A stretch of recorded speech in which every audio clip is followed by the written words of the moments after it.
What is up, you dipping maniacs? Grizz93 here with another video for you. The mud jug of the week is the Real Tree mud jug. It's actually a gift I got at the Mud Jug 2013 Dip-a-thon. I'm not here to make a dip video today because we all know Copenhagen Wintergreen is the best stuff on the planet. I'm here to talk about football. Alright? And if you don't like football, then you can get the hell out right now. Because all I do is dip, sleep, and football. Alright? So, if you don't know, I'm a Minnesota Vikings fan. I got my my Greg Jennings jersey on here today, my elite Greg Jennings jersey. We had a pretty crap loss on Sunday. And that's what I wanted to talk to you guys about today because we had a pretty crap loss. The defense was kind of being moved up and down the field the entire first half, pretty much, before we got to fumble. But I don't really have a whole lot of guidelines for this video. I'm just kind of gonna freelance it a little bit. And the biggest thing I wanted to talk about was everyone is still bashing Ponder, alright? And I'm not going to sit here and defend him as the 2014 NFL MVP, alright? No one's mistaken him for that. But we gotta admit something here. It looks like he was 16 of 30 for 227 yards and a touchdown and an interception. Alright? So those are not Pro Bowl caliber numbers. And, you know, you could probably get the same kind of stats out of on a good day out of a Chad Henne or a Blaine Gabbert or a Jake Locker. And the problem is that for every good series of good play that Ponder has, he has, you know, equally garbage play. So we started out today with garbage play. And Ponder threw a really boneheaded interception after we intercepted the ball in the Bears' end zone, one of two that we got. And I'm not defending him on that because everyone wants to go ahead and say, okay, Jerome Simpson ran a comeback route that he should have caught the ball.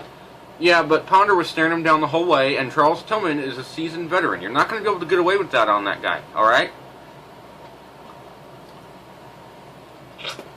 So I'm not going to defend him in that aspect, but guys, let's look at what he did after that, okay? We went into the half, and we were down 24-21, okay? And he came back out, and he led us on a few good drives, and still, after the game, everyone's like, yeah, Ponder this, Ponder that, Ponder didn't step up, Ponder didn't do shit. And I don't agree with that. I mean, sure, we've seen more bad play than good play from Ponder.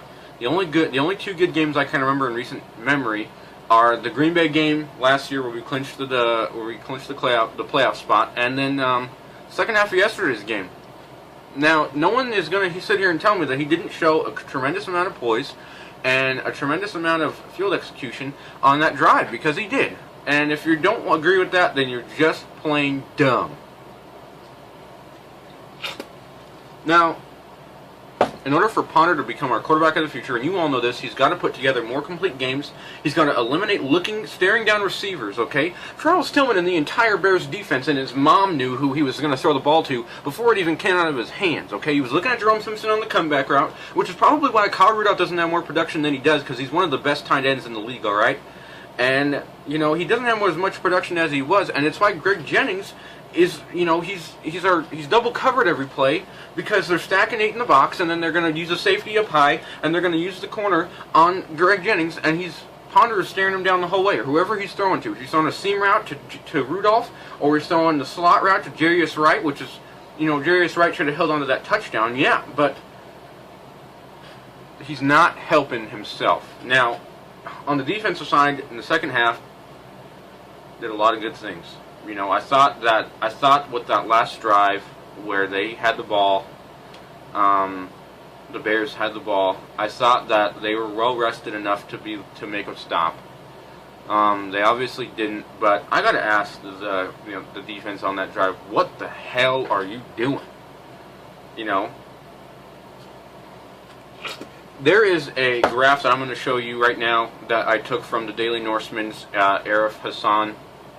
He kind of put together a rough sketch of the assignment of the cornerbacks. Now, look at Chris Cook is kind of playing a double zone, so he's got to kind of read the slot, read the slot receiver, and then also go ahead and read Martellus Bennett. And he gets burned on this play only because the linebacker isn't doing his job and making that play.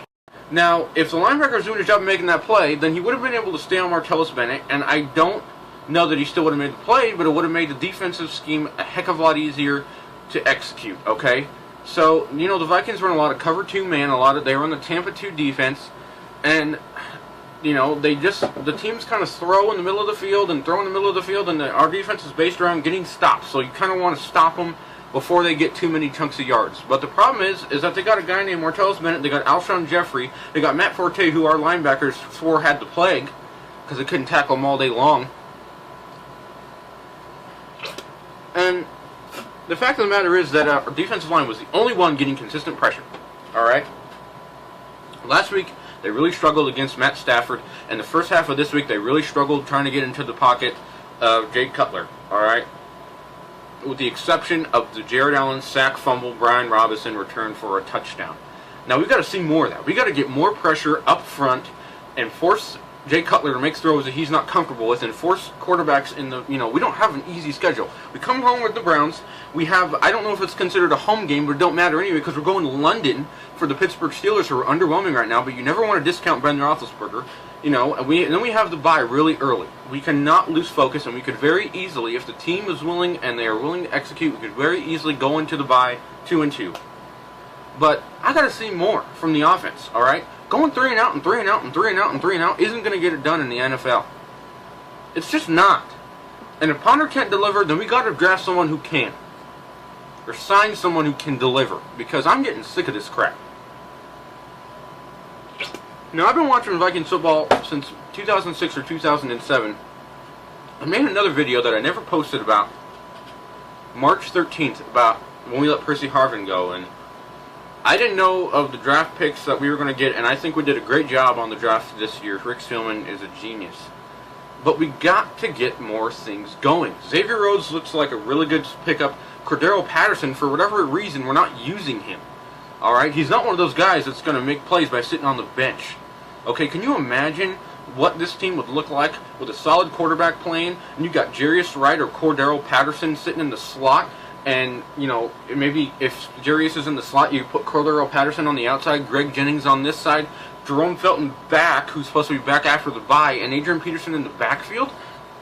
Who are you going to cover?